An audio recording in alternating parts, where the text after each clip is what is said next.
a lot of people use cannabis as a last resort, right? I've tried everything else. We're in a really bad position. Like, this is our last resort. We're just going to try it, you know? But fortunately, now people are trying to use this as a first line of approach or a second line of approach, or as a complementary modality to what they're already doing. This is The Dime. Dive into the cannabis and hemp industry through trends, insights, predictions, and tangents. What's up, guys? Welcome back to another episode of The Dime. I'm Brian Fields, and with me, as always, is Kellen Finney. And this week, we've got a very special guest, Adam Young of Realm of Caring. Adam, thanks for taking the time. How you doing today? Thanks, guys. Amazing. It couldn't be better. Loving the springtime is here. It's finally trying to turn the corner. So just enjoying to get out, spend some more time outdoors. That's absolutely. Kellen, are you excited to talk to another West Coaster? Yeah, I am actually. And I'm excited you brought the energy. I like that answer. You know what I mean? I'm doing well too. It's a beautiful day out here in Colorado and spring. You can't really complain. How are you, Brian? How's the weather out in New York?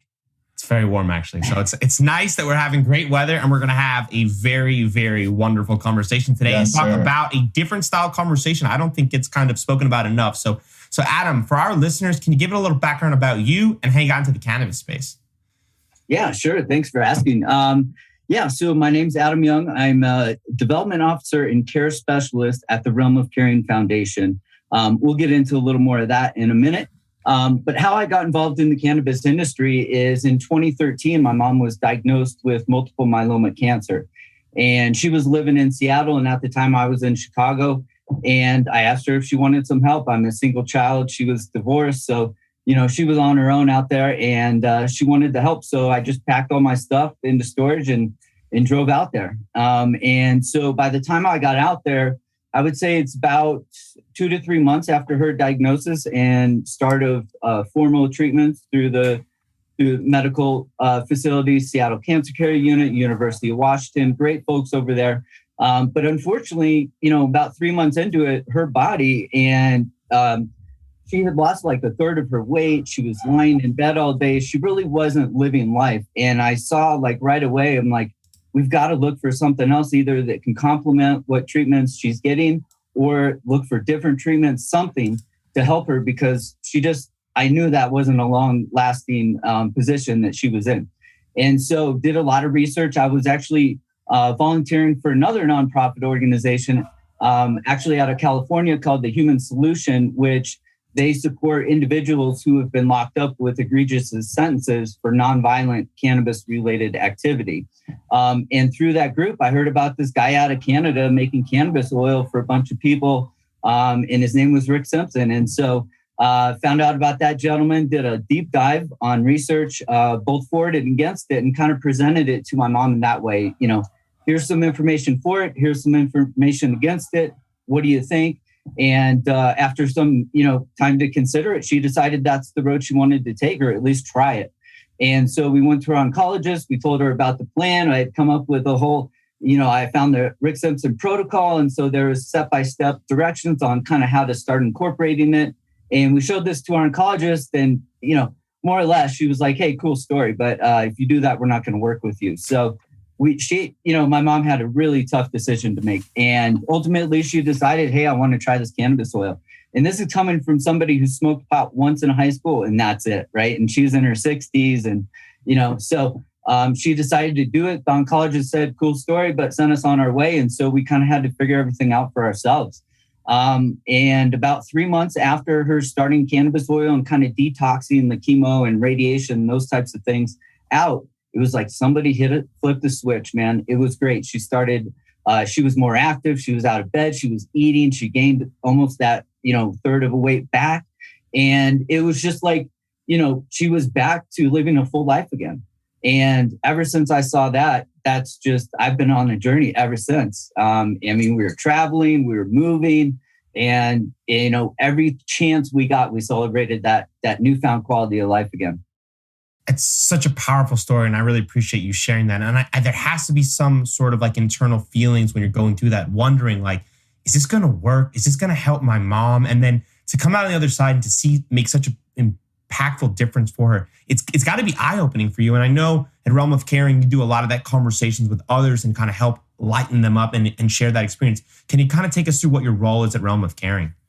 Yeah, absolutely. When I first came to Realm of Caring, I was a care specialist. And so what a care specialist does, it's someone who offers free guidance and support to anybody across the globe that wants to learn more about cannabis. And so, I saw the job description on Indeed or whatever it was, and I was like, whoa, I can get paid to do this and help other people just like my mom. And, everybody's heard of the Charlotte's Web story and the little girl with epilepsy and how that helped control her seizures when nothing else did. So it was like a dream job. I'm like, yes, please, I can get paid for it. All right, let's do this.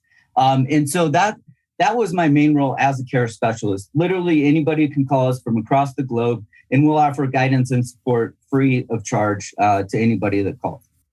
That's awesome. So Realm of Caring is a 501c nonprofit. Is there any difference is running a 501c nonprofit with it being cannabis focused versus another entity? Do you guys kind of have the same issues with like banking and other problems that plague the industry operators? Absolutely. It's very difficult for us to find payment gateways. It's very difficult for us to be promoted on Facebook, Instagram, etc. And it's not because we deal cannabis, right? We're a nonprofit. We don't sell it, distribute it. You're just researching and educating. Research, education, and community support, and some advocacy in there too, of course. But because the word cannabis is on our website, it throws everything out the window. There's one bank in our local town that we've been in for 10 years almost. We're 9 years in existence. One bank that we can go to.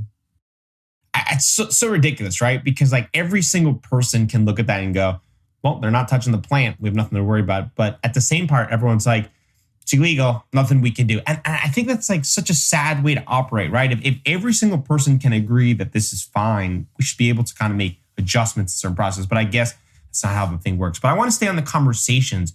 What are some of those conversations like with the individuals, and who is calling up? Is it a person asking about themselves or about a loved one? That's a great question, Brian. Thank you. So when we started out, I'll just give you a little background on Realm of Caring. This will help tell the story a little bit more on who we help and who we assist. Realm of Caring was started by two mothers whose kids had irretractable epilepsy. By coincidence, they just had the same hospice nurse that got them in touch once this little girl, Charlotte Figge, found a relief through a non-psychoactive version of cannabis. It's now called Charlotte's Web. The namesake of that product is Charlotte Figge. And that was after 17 pharmaceuticals were exhausted. And she was sent home on hospice care because at 6 years old and you're having hundreds of seizures a week, your body can only take so much. And after exhausting all of the pharmaceuticals, she was sent home on hospice. And fortunately, her mom, Paige, found some research in Israel. And then one way or another, she found these brothers that were in Colorado that had this strain of cannabis called the hippie's disappointment. And it wasn't getting anybody high. And so Paige knew that it because of the low THC, it was, she wanted to try that for Charlotte. And the first time they put it in her mouth, she stopped seizing. I mean, it's, and this happened to Heather, our other co-founder, her son Zakai, same thing, literally the same situation, just two different kids. And they both had the success on the first try. And so that's kind of where the CBD story started in Colorado. And then once Sanjay Gupta and CNN did their weed documentary series, it kind of blew it up, right? And so first of all, when we started, there wasn't the hemp bill. So the only way to get CBD was to drive to Colorado or drive to California or somewhere where it was legal, and then you'd have to smuggle it back to your state. So we started as a repository, just taking names and making sure we'd have the oil ready for people when they drove out here. And so to get to your question, we started by helping a lot of parents who were calling on behalf of their kids.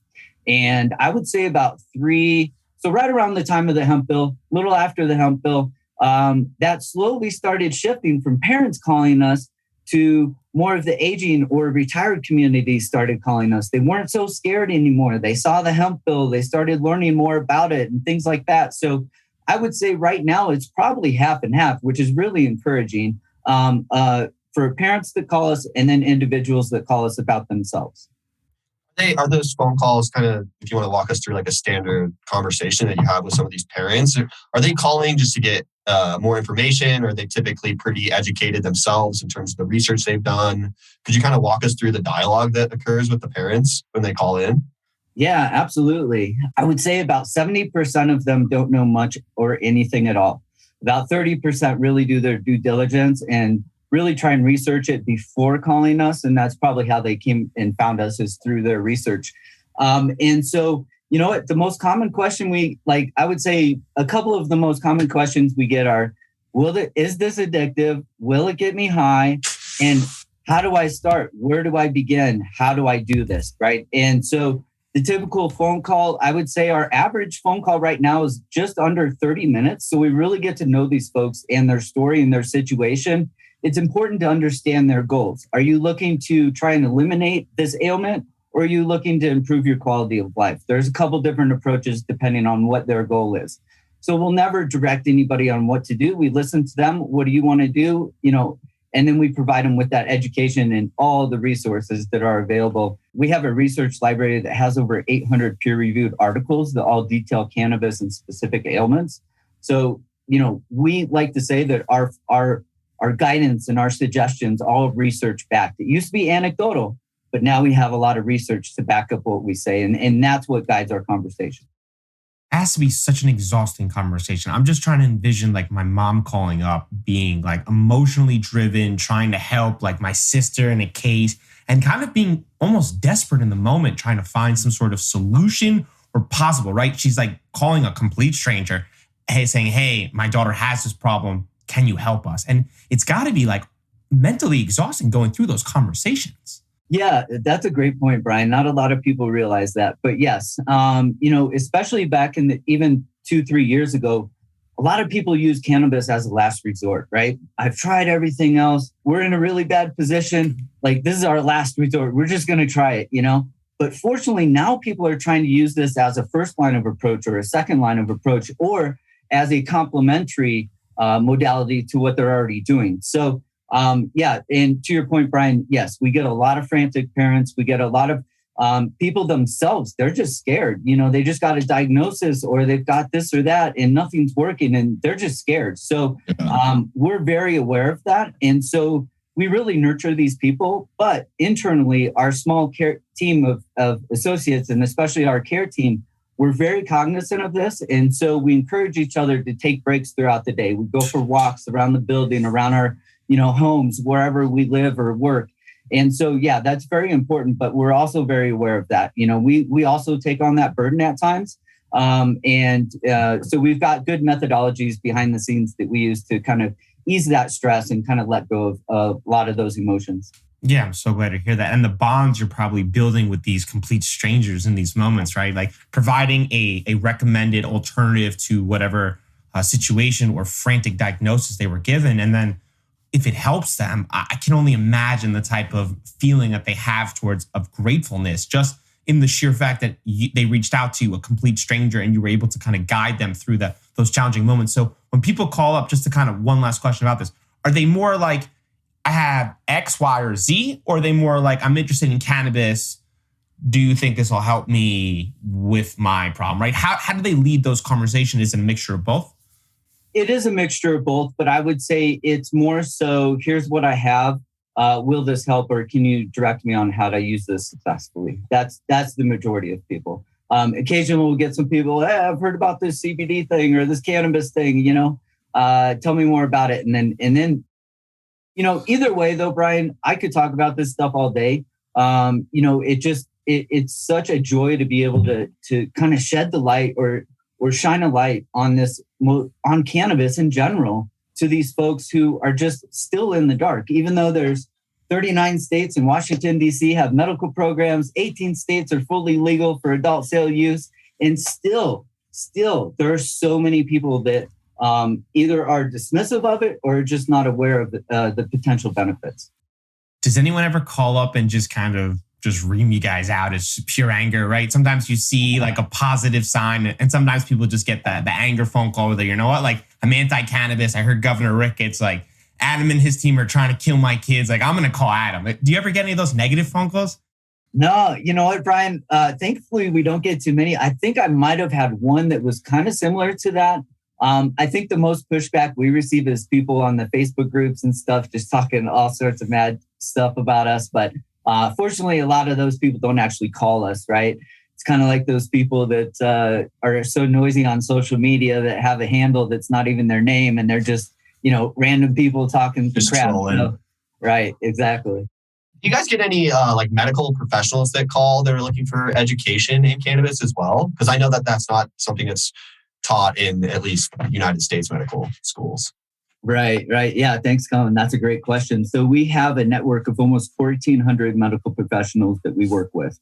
And one of the options that we'll give our clients is that, if their doctor is in the dark or they're saying, yeah, you can try it, but I don't know much about it, we'll consult with the doctor and their patient, who is our client, and we'll get them on a conference call. And we actually have a practitioner portal where we've done a lot of deep dives on clinical research regarding, like, let's say, breast cancer or breastfeeding while taking cannabis or different topics like that. So there is an area for practitioners that they can get more detailed information from us. And yeah, we support, like I said, almost 1,400 medical professionals. During your time there, have you noticed a tangible change in how the doctors are approaching the education with their clients associated with cannabis? Have you noticed, like, over the last 5 years, them kind of opening up more, or has it always been kind of consistent in terms of those conversations? Yeah, I wouldn't say it's a drastic change, unfortunately, but we are seeing an increase in doctors at least being willing to consider it. Or have a conversation about it, right?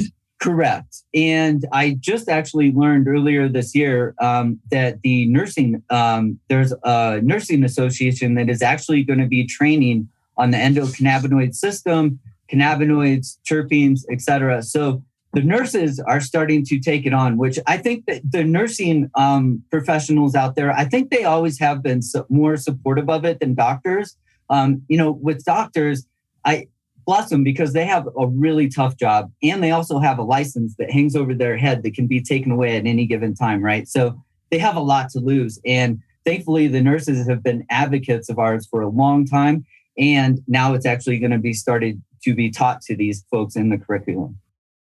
Shout out Ashley if that's the one who did it. We had Ashley. I was gonna see if you're gonna shout her out. That'd be pretty badass of a connection. She was talking about it though, right? That'd be a cool connection, right? And it'd be like two links that to definitely get together. So if not, maybe Ashley should be the one to connect it up. So last question on this topic: what is a conversation you've had with an individual that has surprised or shocked you?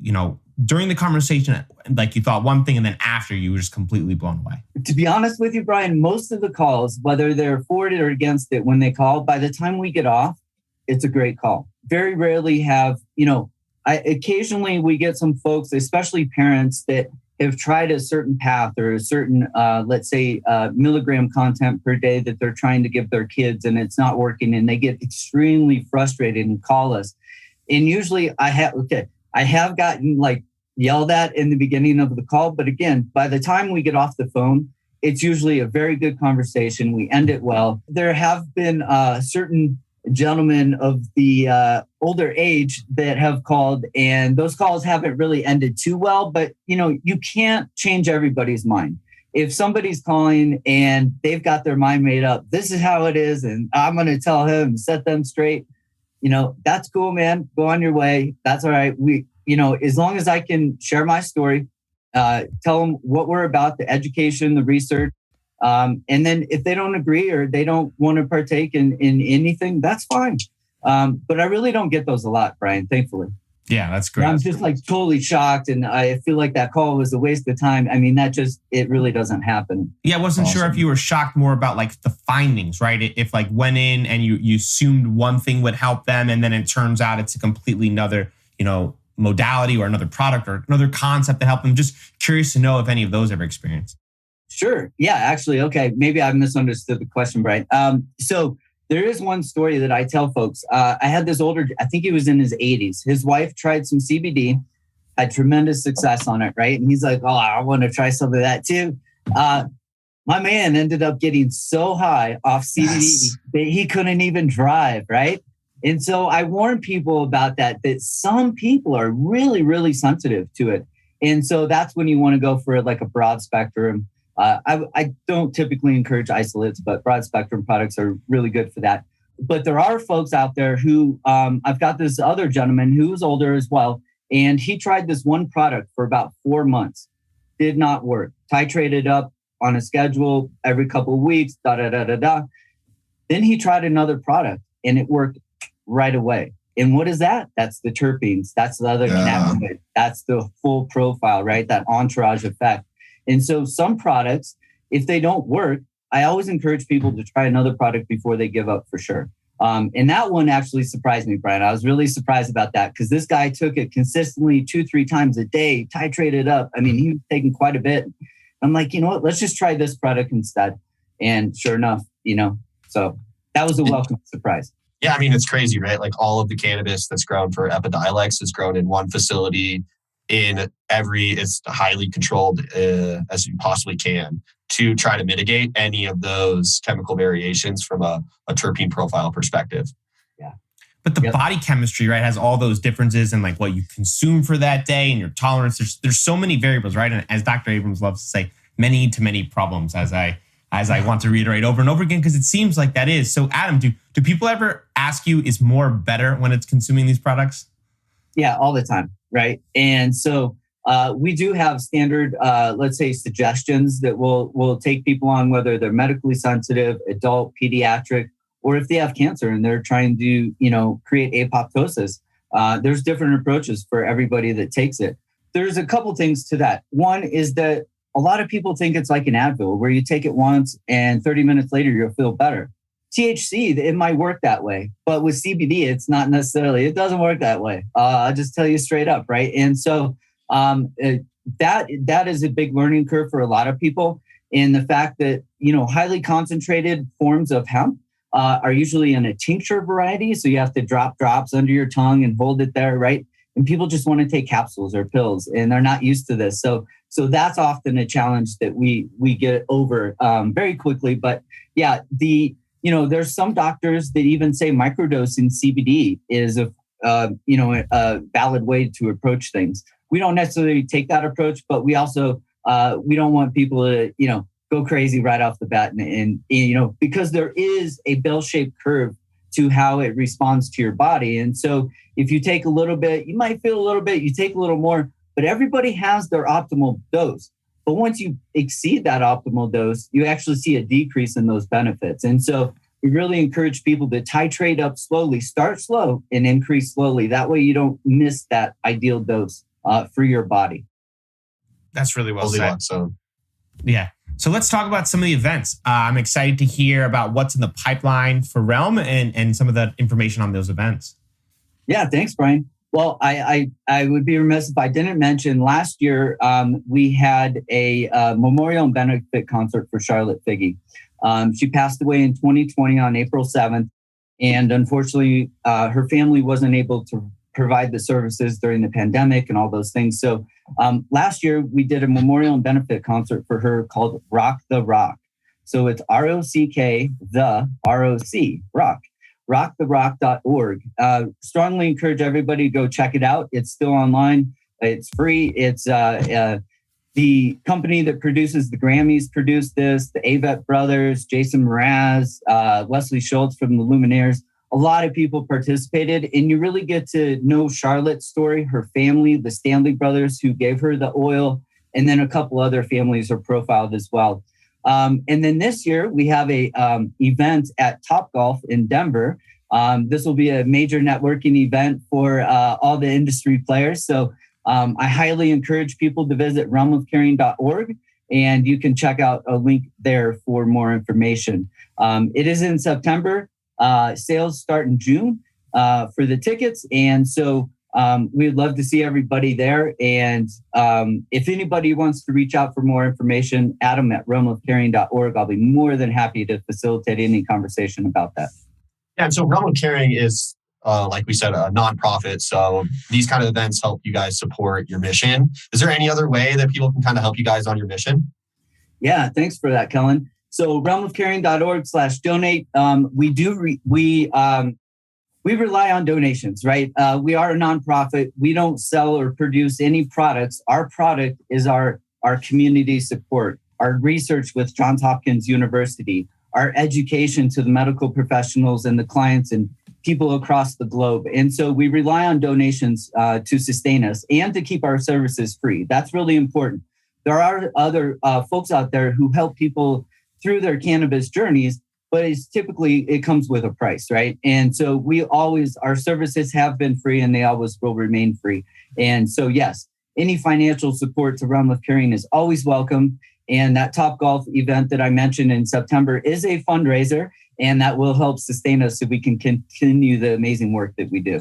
Yeah, and your guys' work is so important right now, especially with the lack of federal support, and we don't have our institutions kind of throwing a bunch of research hours at it. So it's as important as possible right now, your guys' organization.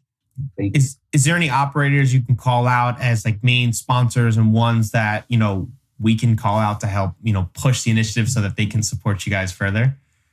Sure, absolutely. I mean, we've been closely aligned with Charlotte's Web for a long time. They support us. Have you heard? KushCon is headed to Tampa this August 6th and 7th. Network with more than 7,500 hemp and cannabis professionals, sample products on more than 300 brands, and take in over 70 educational sections. Working cannabis or hemp? KushCon Tampa is the only place you can meet directly with the nation's largest distributors and retailers. Get tickets and learn more at kush.com/KushCon. Plus, listeners of The Dime can save 50% on tickets with promo code podcast. Again, that's kush.com/KushCon. See you there. They have always supported us. In fact, some people thought we were the same thing, and we're not. We're a nonprofit. They're a for-profit, although they are a certified B Corporation now, which is really cool. Cool. Totally appreciate that. Another one of our longtime partners out of Pueblo, Colorado is Stratos. They have a THC and a CBD line.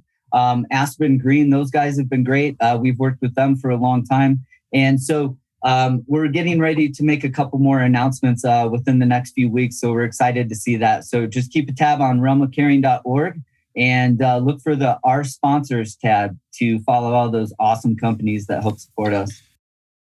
What's a message you would share with, let's say, an East Coast individual who is unfamiliar with cannabis, a little newer to the space, and, is interested in exploring it, but still a little hesitant? Is there a message you could share with them?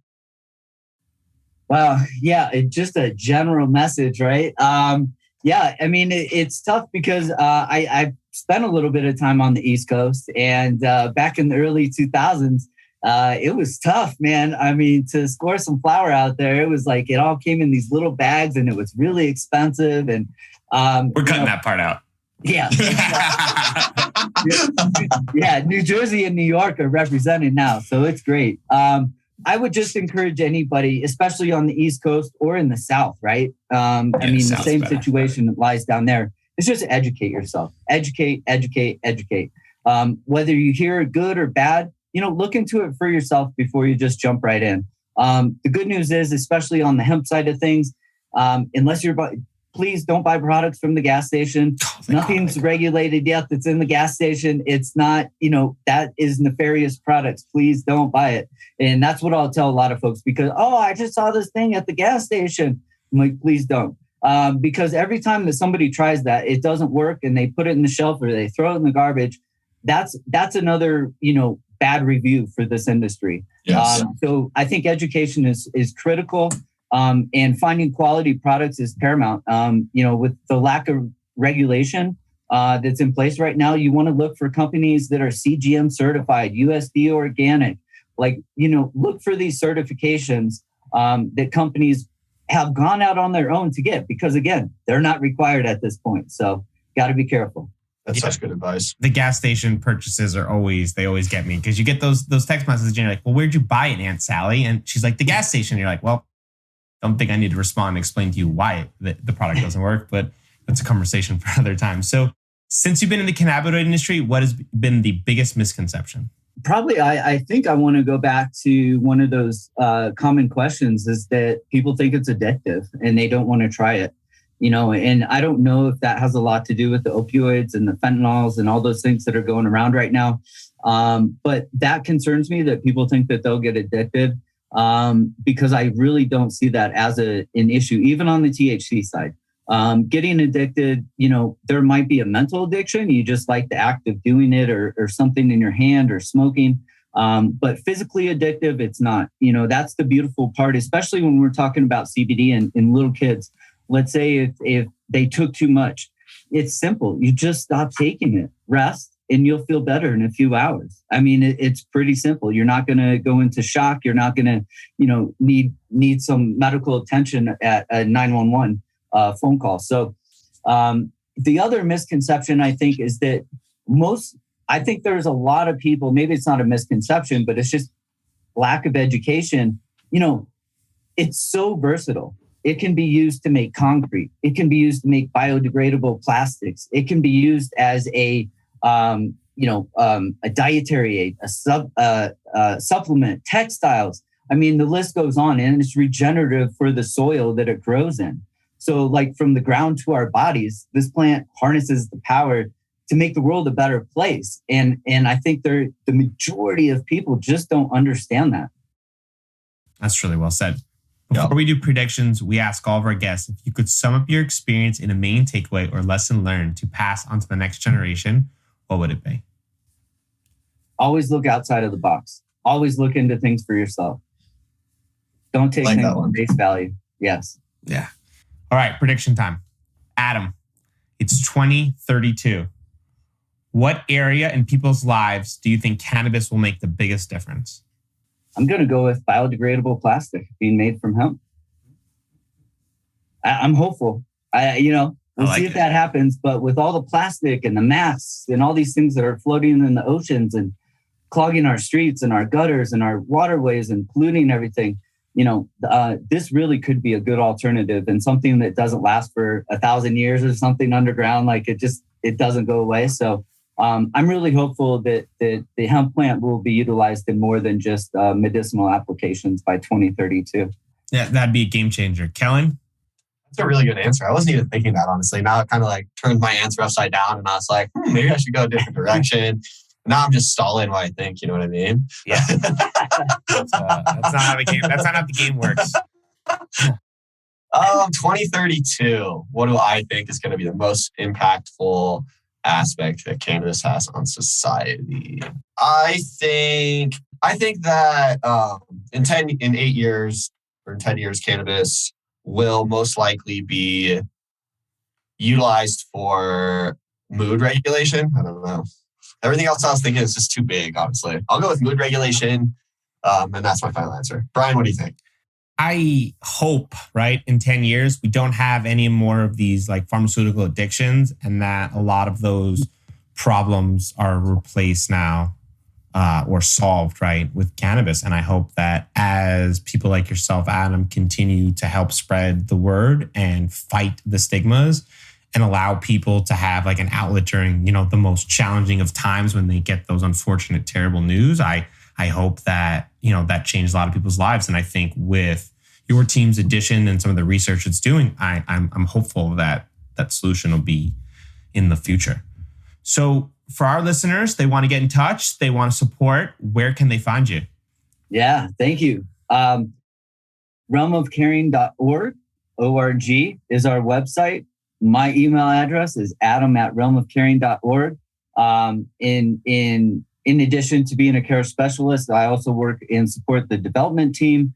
And so, I'm happy to have a conversation with anybody about anything that we do, or if they have any questions. Our care specialists are top-notch, fully trained. Takes someone about 3 months before they even answer a single email. So, we've got a great team. It's a very small team, and we love talking about cannabis, whether it's hemp, THC, CBD, CBG, CBN, you name it. Let's talk about it. I love it. We'll link it all up in the show notes, and everyone out there, go support what they're doing, make a difference, and help kind of break down the barriers. Thanks so much for your time, Adam.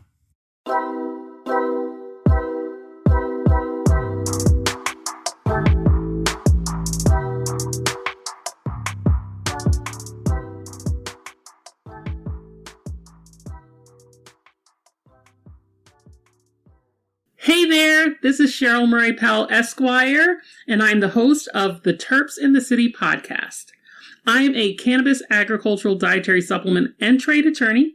I'm also a hemp farmer, and I've been recently named to the list of High Times Magazine's top 100 influencers in cannabis. I'm inviting you to follow me along my journey as I move back to New York to support the adult use market there. You're going to get a chance to listen to conversations with some of my friends along the way. I look forward to seeing you at Terps in the City.